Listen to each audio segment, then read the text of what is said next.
Much of London's history and economy lies along the Thames River, such as the historic boroughs of Westminster and Waterloo, and the newly developed area of Nine Elms and Battersea. All four of these areas are located within the river's floodplain, making everything vulnerable to flooding.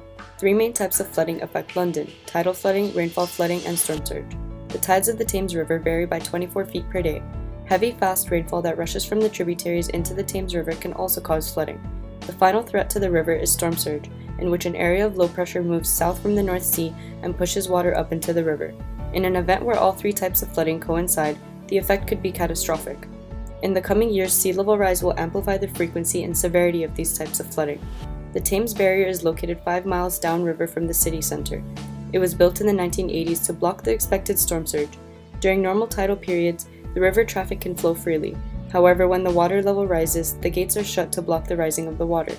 The barrier has been used approximately 200 times in its existence, which is more than double the amount intended.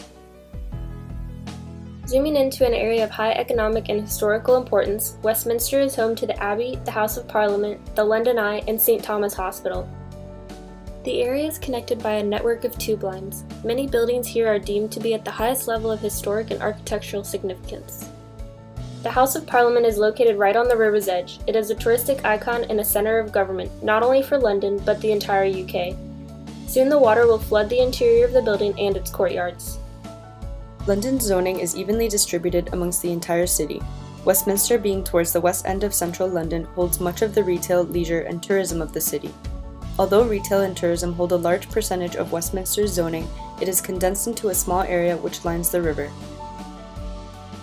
This places much of these buildings within the flood risk zone. London has a 2050 infrastructure plan, which aims to retrofit all of the city's infrastructure, including sewers and drains, by 2050. The city aims to solve two problems at once, such as road tunnels that act as floodways, implementing green roofs in schools, and focusing on a sustainable infrastructure to create a greener public realm. The Thames Tideway is a new drainage and sewer plan that runs parallel to the river in order to prevent overflow. Building regulations and zoning plans are still in developmental stages. Most buildings are evaluated on a case-by-case basis and therefore cannot be held to strict standards of flood mitigation and sustainability. Much of the entire river is lined with solid embankment walls, not allowing for the river to swell during times of flood. While an unpleasant but easier solution to this problem would be to raise the embankment walls once again, how will this affect the views of the residents, the natural ecosystem, and at what point is it time to look for a better solution?